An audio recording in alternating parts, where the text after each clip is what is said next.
Hello guys, welcome to new way coaching classes. Myself Raveena Borana.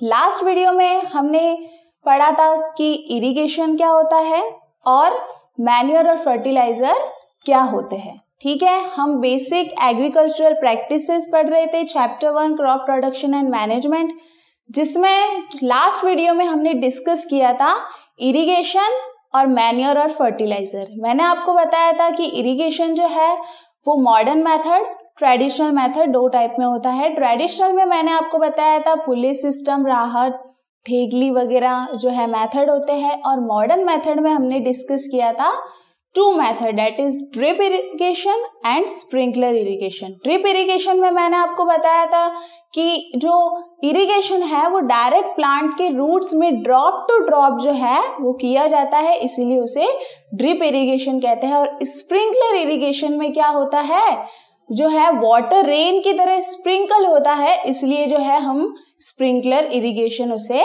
कहते हैं या sprinkler method कहते हैं। ठीक है, आज हम उसी के आगे कंटिन्यू करेंगे। आज हम पढ़ने वाले हैं प्रोटेक्शन फ्रॉम वीड्स। ठीक है, हमारा मैन्योर फर्टिलाइजर हमने ऐड कर लिए हैं। ठीक है, इरिगेशन हो गया है। मैन्योर फर्टिलाइजर मैंने आपको बताया था लास्ट वीडियो में, मैं फिर से बता देती हूँ। जो कंटिन्यू क्रॉप प्रोडक्शन जो है होता है, उसकी वजह से सॉइल के न्यूट्रिएंट्स जो है वो काफी कम हो जाते हैं, धीरे धीरे जो है क्रॉप उसको यूज कर लेती है, तो नेक्स्ट क्रॉप के लिए जो है न्यूट्रिएंट्स वगैरह बचते नहीं है। तो ऐसे में इस प्रॉब्लम को फेस ना करना पड़े, तो ऐसे में जो फार्मर होते हैं वो मैन्योर और फर्टिलाइजर जो है वो मिट्टी में यूज करते हैं, ताकि मिट्टी में जो भी न्यूट्रिएंट्स की कमी है वो पूरी की जा सके। ठीक है, आज हम उसी के आगे कंटिन्यू करते हुए पढ़ेंगे प्रोटेक्शन फ्रॉम वीड्स। ठीक है, अब हमारा काम है प्रोटेक्शन करना। इरिगेशन हो गया है, मैन्योर फर्टिलाइजर ऐड कर दी है, अब हमारा काम है प्रोटेक्ट करना हमारी मेन क्रॉप को। तो जैसा कि मैंने आपको बताया था पहले भी कि द अनवांटेड प्लांट, ठीक है, कुछ प्लांट होता है वो अनवांटेड होता है, जो अपने आप से जो है हमारे फील्ड में उग जाते हैं, हम उन्हें नहीं उगाते हैं। इस टाइप के प्लांट को हम क्या कहते हैं, वीड्स। तो the unwanted plant growing along with the main crop. ठीक है, अनवांटेड प्लांट जो हमारी मेन क्रॉप है उसके साथ में अपने आप से उग जाते हैं, उन्हें हम वीड्स कहते हैं। क्या कहते हैं, weeds. The removal of weed, ठीक है, तो ये जो प्रोसेस होता है जिससे हम वीड्स को क्या करते हैं, रिमूव करते हैं, इस प्रोसेस को हम कहते हैं वीडिंग। ठीक है, तो प्रोसेस होती है जिससे हम वीड्स को रिमूव करते हैं, the process is called weeding. ठीक है, अब क्यों जो है इसको रिमूव किया जाता है, इसका मेन रीजन है कि जो वीड्स होते हैं वो अनवांटेड होते हैं, बट होते एक टाइप के प्लांट ही है। ठीक है, तो अगर वो हमारे मेन फील्ड में रहेंगे तो वो भी वाटर यूज करेंगे, वो भी सॉइल के न्यूट्रिएंट्स यूज करेंगे अपनी ग्रोथ के लिए। ठीक है, अगर वो यूज करेंगे तो हमारी जो मेन क्रॉप है, ठीक है, उसको जो है वाटर और न्यूट्रिएंट्स जो है वो कम मिलेंगे। ठीक है, तो हमारी मेन क्रॉप को जो है ये प्रॉब्लम फेस ना करनी पड़े, वाटर कम ना मिले, न्यूट्रिएंट्स की कमी ना हो, इसलिए हम क्या करते हैं, मेन फील्ड से वीड्स को हटा देते हैं, ताकि जो भी हम इरिगेशन करें या जो भी वाटरिंग करें वो पूरा ही हमारी मेन क्रॉप को मिले। दे compete with the main crop for water, nutrients, space and sunlight। जैसे कि अभी अभी मैंने आपको बताया, वो क्या करते हैं, वाटर, न्यूट्रिएंट्स, स्पेस, सनलाइट, ठीक है, सभी के लिए जो है हमारी मेन क्रॉप से compete करते हैं। ठीक है, और जो हम हमारी मेन क्रॉप को जो है पानी पिलाते हैं, न्यूट्रिएंट्स प्रोवाइड करते हैं, वो सारे ये यूज कर लेते हैं। दे इंटरफेस इवन इन हार्वेस्टिंग। जब हम हार्वेस्टिंग का टाइम होता है तो उस टाइम में भी जो वीड्स होते हैं वो बीच में अगर ज्यादा रहेंगे तो जो है हमें प्रॉब्लम्स होगी हार्वेस्टिंग में। ठीक है, उसके अलावा भी एक रीजन है, वो है सम में बी पॉइजनस। ठीक है, कुछ वीड्स जो होते हैं वो पॉइजनस भी हो सकते हैं, जहरीले भी हो सकते हैं। ठीक है, ऐसे में उनको निकालना काफी जरूरी होता है, क्योंकि अगर वो हमारे मेन फील्ड में रहेंगे तो वो हमारी जो मेन क्रॉप है उसको भी खराब कर देंगे, हमारे मेन क्रॉप के लिए भी वो हार्मफुल रहेंगे। उसके अलावा एनिमल्स वगैरह अगर उसको खाए तो उनके लिए भी बहुत ज़्यादा हार्मफुल रहेगा। इस रीज़न से जो है हमें वीड्स निकालना मेन फील्ड से काफ़ी ज़रूरी है। ठीक है, नेक्स्ट हम जो है मेथड डिस्कस करेंगे कि क्या क्या मेथड्स हैं, क्या क्या तरीके हैं वीड्स को निकालने के। सो मेथड्स ऑफ रिमूविंग वीड्स। ठीक है, क्या मेथड्स है वीड्स को रिमूव करने के। तो सबसे पहला है मैनुअल मेथड। ठीक है, मैनुअल का मतलब है सिंपली अपने हाथों से वीड्स को निकालना। ठीक है, तो जब भी हम प्लगिंग करते हैं तो सॉइल क्या हो जाती है, सॉफ्ट हो जाती है। ऐसे में जो है वीड्स की जो रूट्स होती है वो भी क्या हो जाती है, लूज हो जाती है। ऐसे में इजीली हम अपने हाथ से जो है पकड़ के वीड्स को निकाल सकते हैं। जो अपने हाथ से हम निकालते हैं इस मेथड को हम मैनुअल मेथड कहते हैं। ठीक है, अगर बहुत कम वीड्स है तो ये जो है मेथड काम आती है। दूसरा मेथड है यूजिंग टूल्स। ठीक है, अगर थोड़े से वीड्स है तो हम इजीली अपने हाथों से निकालेंगे, लेकिन अगर बहुत ज्यादा वीड्स है तो मैनुअली निकालना पॉसिबल नहीं हो पाता है, काफी टाइम कंज्यूमिंग भी होता है। ऐसे में हम कुछ टूल्स का यूज करते हैं, जैसे कि हैरोस और ट्रॉवेल, जिसे हम हमारी लोकल लैंग्वेज में खुरपा कहते हैं। हैरो एक टाइप की मशीन होती है, ठीक है, जो यूज होती है, और खुरपा। ठीक है, खुरपा एक बहुत ही सिंपल सा जो है मैं आपको बता सकती हूँ, कुछ इस टाइप का। देखिए इसका होल्डर होता है, हम इसे पकड़ते हैं, इस टाइप का जो है होता है, इस तरह से। आगे से जो है इसकी ब्लेड होती है, यहाँ से हम इसे पकड़ते हैं और इजीली जो है मिट्टी को जो है खोद के उस वीड्स की रूट को लूज करके जो है हम क्या करते हैं, उसे निकालते हैं। ठीक है, वैसे ये भी एक टाइप का जो है मैनुअली होता है, बिकॉज इसको यूज तो जो है हमें हाथों से ही करना होता है। The third method is using chemicals. ठीक है, अब जो है जब बहुत ज्यादा वीड्स होते हैं ऐसे में कुछ केमिकल्स भी यूज किए जाते हैं। ठीक है, वीड्स को हटाने के लिए, वीड्स को खत्म करने के लिए जो है एक केमिकल यूज होता है, उस केमिकल को हम वीडीसाइड्स कहते हैं। क्या कहते हैं, वीडीसाइड्स। जो है वीडीसाइड्स जो है इसे जो है हम हमारे पूरे फील्ड में क्या करते हैं, स्प्रे करते हैं। ठीक है, इसको स्प्रे किया जाता है वाटर के साथ मिक्स करके। ठीक है, जितनी जरूरत है उसके हिसाब से इसको मिक्स किया जाता है वाटर में और फिर इसको पूरे फील्ड में स्प्रे किया जाता है। ऐसे में जो वीड्स होते हैं वो ऑटोमेटिकली क्या हो जाते हैं, स्पॉइल हो जाते हैं, डिस्ट्रॉय हो जाते हैं। So it involve spraying chemicals called weedicides which destroy the weeds. I hope आपको बहुत अच्छे से इजीली जो है समझ आ रहा होगा यहाँ तक। ठीक है, the weedicides are spray before flowering and seed formation. ठीक है, अब ऐसा नहीं है कि मतलब हम कभी भी जो है वीडीसाइड्स जो है स्प्रे कर सकते हैं, नहीं, ऐसा नहीं। अगर वीड्स बहुत बड़े हो गए तो ऐसे में अगर हम वीडीसाइड स्प्रे करेंगे तो वो जो है इतना इफेक्टिव नहीं होगा। ठीक है, तो ये भी बहुत जरूरी है कि हम जब वीडीसाइड्स यूज करें, वीडीसाइड्स को स्प्रे करें, तो वो बहुत जल्दी, कहने का मतलब है जब तक वीड्स जो है वो बड़े नहीं हो जाते, जब तक वीड्स जो है उस पे फ्लावर वगैरह नहीं आ जाते, सीड फॉर्मेशन नहीं होता, उससे पहले ही हमें वीडीसाइड स्प्रे करना होगा ताकि वो ग्रो करने से पहले ही डिस्ट्रॉय हो जाए। May effect the health of the farmer. अब जैसा कि मैंने बताया वीडीसाइड्स केमिकल्स होते हैं, तो जब इसको यूज किया जाता है, स्प्रे किया जाता है, ऐसे में जो है अगर वो जो है बाय एयर फार्मर की जो है बॉडी में एंटर हो जाए तो वो काफी जो है क्या कह सकते हैं, काफी हार्मफुल होता है फार्मर के लिए। ठीक है, तो जब इसको स्प्रे किया जाता है तो फार्मर को बहुत ही केयरफुली प्रोटेक्शन के साथ जो है इसको स्प्रे करना होता है। ठीक है, ये हेल्थ ऑफ द फार्मर को क्या करता है, इफेक्ट करता है, तो इसे केयरफुली यूज करना होता है। ठीक है, केयरफुली में हम क्या ध्यान रखेंगे कि जब इसको स्प्रे किया जाता है तो नोज और माउथ को जो है हमें कवर करना है, अपने नोज और माउथ को। ठीक है, आपको क्लोथ से कवर करना है ताकि बाय एयर या बाय माउथ जो है वो केमिकल्स जो है वो हमारी बॉडी में एंटर ना हो। ठीक है, देखिए इस तरह से ये आपका फील्ड है। ठीक है, ये फार्मर है, ये अपना जो है फेस जो है अच्छे से इसने कवर कर रखा है और इसने अपने पीछे जो एक छोटा सा टैंक लगा रखा है, इसमें जो है वीडीसाइड्स है और इस तरह से ये अपने फील्ड में स्प्रे किया जाता है। ठीक है,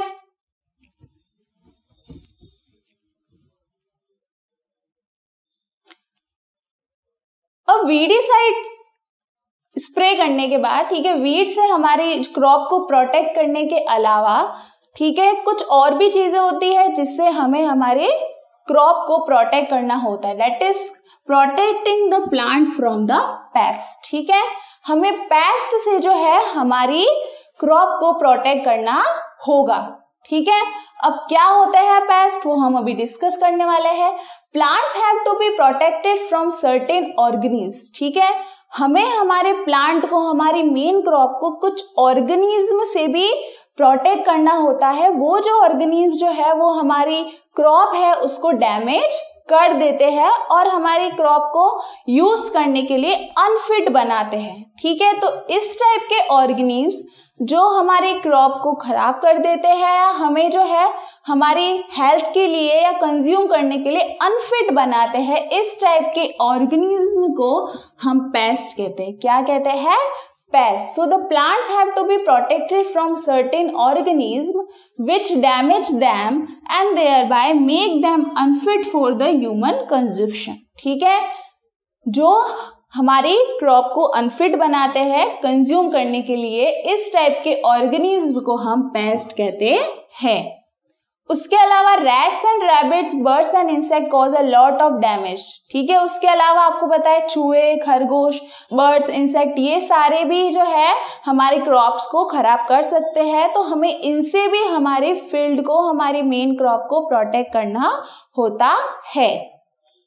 crops are also attack by bacteria. उसके अलावा हमारी क्रॉप्स पे बैक्टीरिया लग सकते हैं, फंगाई लग सकते हैं, वायरस लग सकते हैं। ठीक है, तो इनसे भी हमें जो है हमारी क्रॉप को प्रोटेक्ट करना होता है, बिकॉज अगर बैक्टीरिया, फंगाई या वायरस हमारे मेन क्रॉप पे लग गया, ठीक है, तो उससे हमारी क्रॉप में डिजीज हो जाएगी। ठीक है, और जो यील्डिंग है, ठीक है, जो प्रोडक्शन है, जितना होना चाहिए उतना नहीं हो पाएगा, वो प्रोडक्शन को रोक देगा।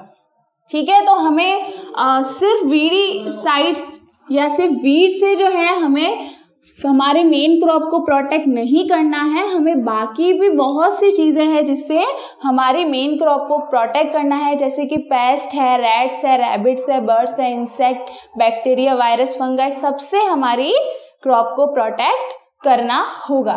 The bacterium caused disease. अब बैक्टीरिया जो है प्लांट को लगने की वजह से प्लांट्स में एक डिजीज हो जाती है, उस डिजीज को हम विल्ट कहते हैं। क्या कहते हैं? विल्ट।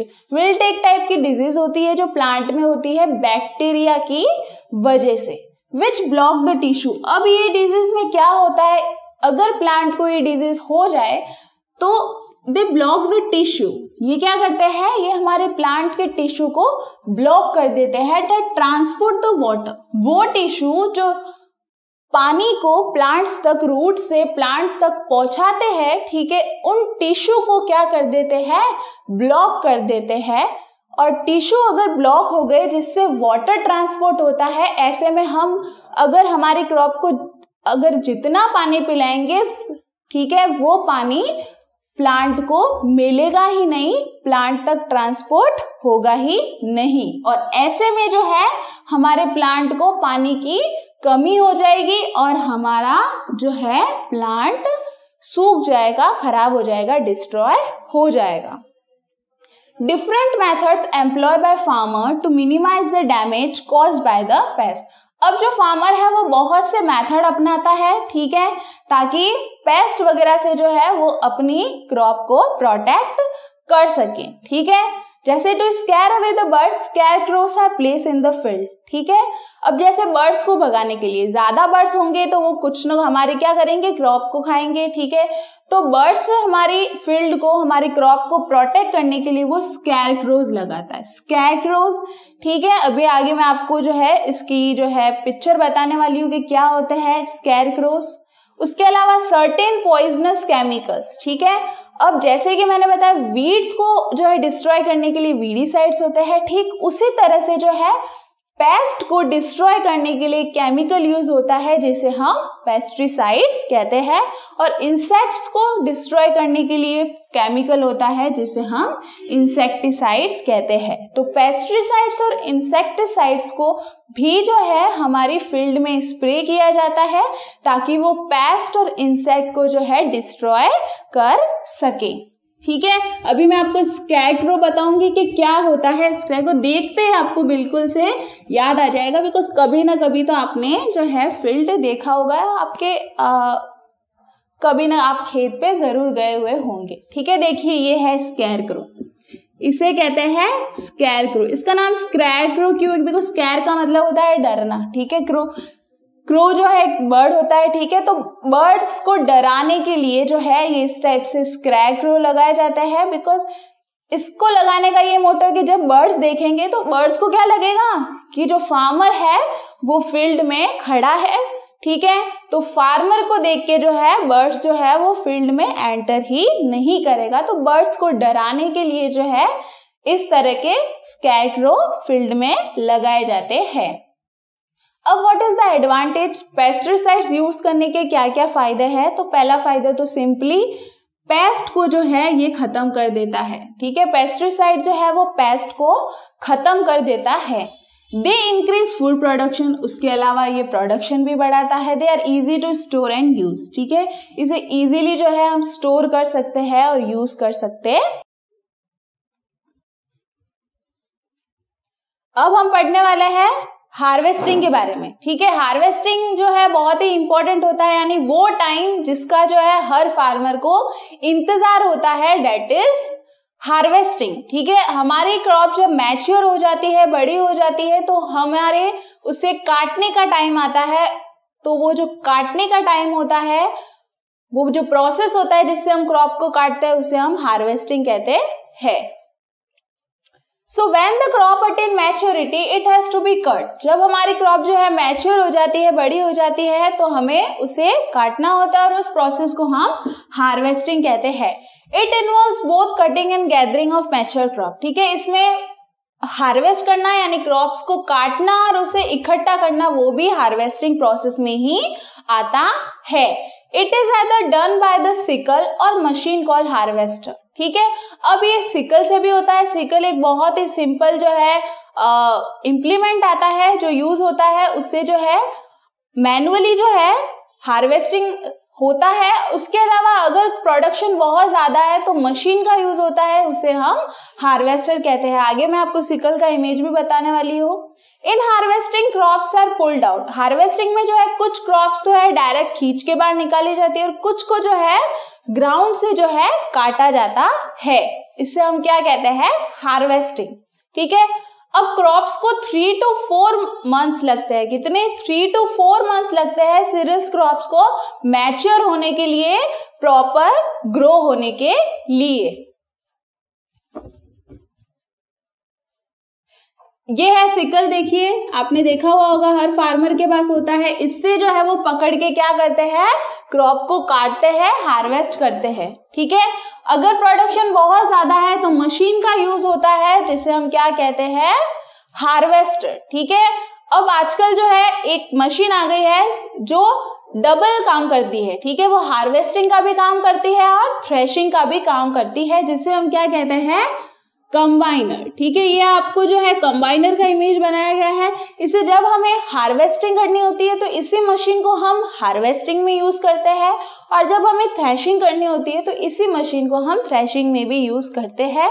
ठीक है, तो क्योंकि ये दो चीजों का काम करती है तो इसीलिए इसको हम कंबाइनर भी कहते हैं। In harvested crops the grain seed need to be separated from the shaft. ठीक है, क्रॉप हार्वेस्ट करने के बाद ये भी जरूरी है कि जो सीड्स है उसको प्लांट से, शाफ्ट से अलग कर दिया जाए। ठीक है, तो ये जो प्रोसेस होता है जिसमें हम शाफ्ट से जो ग्रेन्स जो है उसको अलग करते हैं, उस प्रोसेस को जो है हम थ्रेशिंग कहते हैं। ठीक है, थ्रेशिंग क्या होता है अभी मैं आपको आगे बताने वाली हूँ। ठीक है, तो द प्रोसेस ऑफ सेपरेटिंग, जो प्रोसेस होता है जिसमें हम शाफ्ट से ग्रेन्स को अलग करते हैं, सेपरेट करते हैं, उसे हम क्या कहते हैं? Threshing. This is done either with the help of a machine called combiner. अभी मैंने आपको कंबाइनर के बारे में बताया था, ठीक है। इसे मशीन को यूज करके भी किया जाता है, यानी कंबाइनर भी यूज कर सकते हैं अगर प्रोडक्शन बहुत ज्यादा है, ठीक है।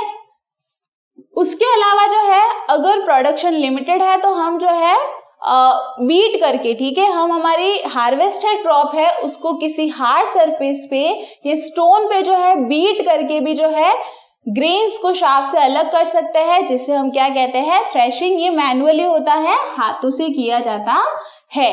After the grains are thresh, ठीक है, जब ग्रेन्स जो है वो थ्रेश हो जाते हैं तो फिर भी उसके बाद, थ्रेशिंग के बाद भी उसमें कुछ डस्ट, कुछ पार्टिकल्स जो है प्लांट के कुछ पीसेस जो है वो रह जाते हैं, तो उनको भी वापस हमें अलग करना होता है। तो ये जो प्रोसेस होता है जिसमें हम ग्रेन से जो रिमेनिंग पार्टिकल्स है उसको क्या करते हैं, अलग करते हैं, उसे हम क्या कहते हैं, विनोइंग। क्या कहते हैं, विनोइंग। आपने अपने घर में देखा होगा अपनी मम्मी को कभी फैन लगा के जो है ग्रेन्स को इस तरह से ऊपर से नीचे गिराते हुए, ठीक है। क्यों करती है वो ऐसा, ठीक है, क्योंकि वो विंड की हेल्प से जो उसमें लाइट पार्टिकल्स बचते हैं, हल्के पार्टिकल्स, वो विंड की वजह से क्या हो जाते हैं, वो अलग हो जाते हैं, और जो हैवी पार्टिकल, जो सीड्स होते हैं, वो नीचे आ जाते हैं, और इस तरह से जो है वो ग्रेन्स को और शाफ्ट को सेपरेट करते हैं। तो ये जो विंड के हेल्प से, एयर के हेल्प से जो है अलग किया जाता है, इसे हम क्या कहते हैं, विनोइंग। आगे मैं आपको इसके इमेज भी बताने वाली हूँ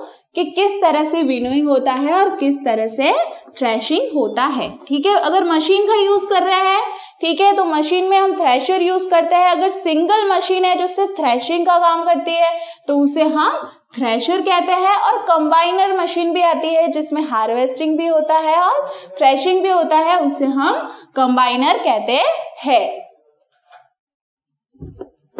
अभी मैं आपको इमेज बताऊंगी, देखिए, ये तो है हमारा थ्रेशर, ठीक है। ये सिंपल एक मशीन होती है जो थ्रेशिंग का काम करती है, जिसे हम थ्रेशर कहते हैं, ठीक है।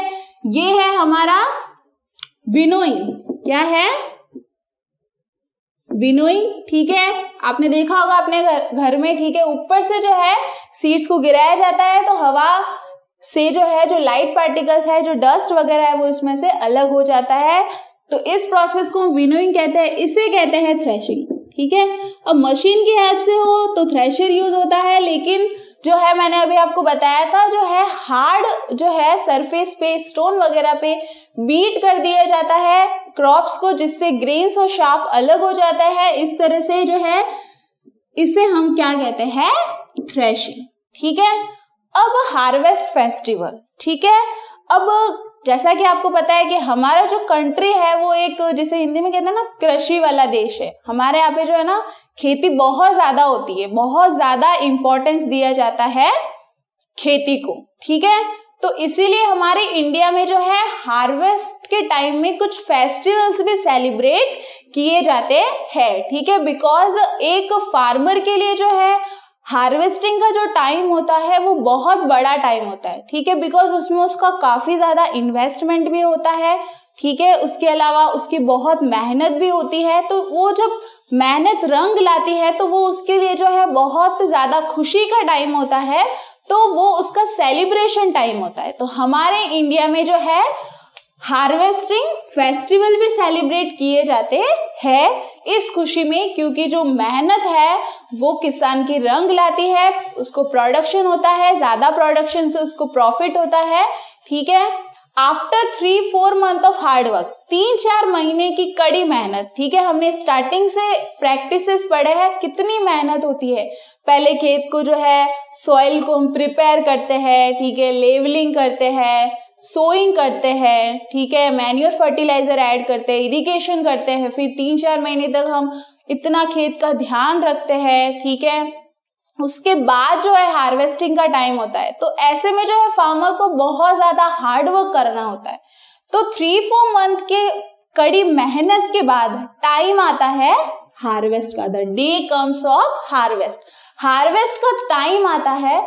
तो वो जो टाइम होता है वो एक फार्मर के लिए बहुत ही प्रीशियस टाइम होता है, the site of golden field, ठीक है। जो खेत है वो लहराते हुए, ठीक है, उसकी जब क्रॉप जो है खेत में लहराती है तो जो है जो फार्मर होता है उसका जो दिल होता है वो खुशी से भर जाता है, ठीक है। Fill the hearts of the farmer with the joy. The efforts of past season have borne fruit. ठीक है, उसने जो मेहनत की है वो अब क्या लाई है, रंग लाई है, उसको मेहनत का फल मिल चुका है। And it's time to relax, और अब वो रिलैक्स होने का टाइम है और इंजॉय करने का उसका टाइम होता है। Harvesting time brings happiness in all parts of India, और ये जो टाइम होता है ये पूरे देश में सेलिब्रेशन का टाइम होता है। इंडिया के जितने भी फार्मर्स होते हैं सबके लिए जो है हार्वेस्टिंग टाइम सेलिब्रेशन टाइम होता है। Man and women celebrate with great enthusiasm, धूमधाम से मैन और वुमेन जो है वो इसको सेलिब्रेट करते हैं, ठीक है। तो हमारे इंडिया में जो है हार्वेस्ट फेस्टिवल के नाम से कुछ फेस्टिवल्स जो है वो सेलिब्रेट किए जाते हैं, उसके बारे में थोड़ा सा हम जानेंगे। स्पेशल फेस्टिवल, ठीक है। स्पेशल फेस्टिवल की बात करें जो हार्वेस्टिंग के टाइम में सेलिब्रेट किए जाते हैं, जैसे कि है फर्स्ट आपका पोंगल, ठीक है। पोंगल जो है आपका तमिलनाडु में जो है सेलिब्रेट किया जाता है, ठीक है।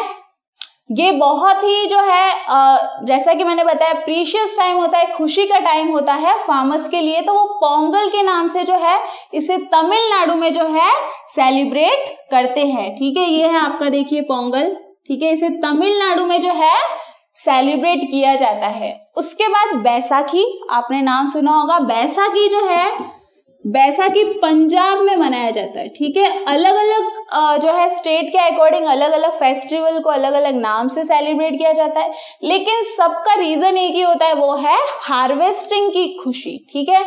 तो पोंगल तमिलनाडु में सेलिब्रेट किया जाता है, बैसाखी पंजाब में सेलिब्रेट किया जाता है, एंड हियर इज बिहू, ठीक है। बिहू जो है ये आसाम, ठीक है, आसाम में जो है ये सेलिब्रेट किया जाता है, ठीक है।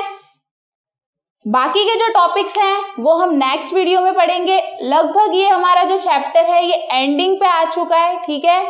अब हमारा लास्ट पार्ट बचा है स्टोरेज। हमने हार्वेस्टिंग भी कर लिया, अब हार्वेस्टिंग के बाद हमारा काम होता है स्टोर करना। तो हमें किस तरह से स्टोर किया जाता है, किन किन बातों का जो है हमें स्टोर के टाइम ध्यान रखना होता है, वो हम नेक्स्ट वीडियो में पढ़ेंगे, ठीक है। आई होप यहाँ तक आपको बहुत अच्छे से समझ आया होगा। अगर फिर भी कोई डाउट्स हो तो आप फ्रीली जो है हमारे जो कांटेक्ट नंबर आपको वीडियो के साथ दिए गए हैं आप उनके साथ कांटेक्ट कर सकते हो। अगर वीडियो पसंद आए तो प्लीज अपने फ्रेंड से जरूर शेयर कीजिएगा। Thank you.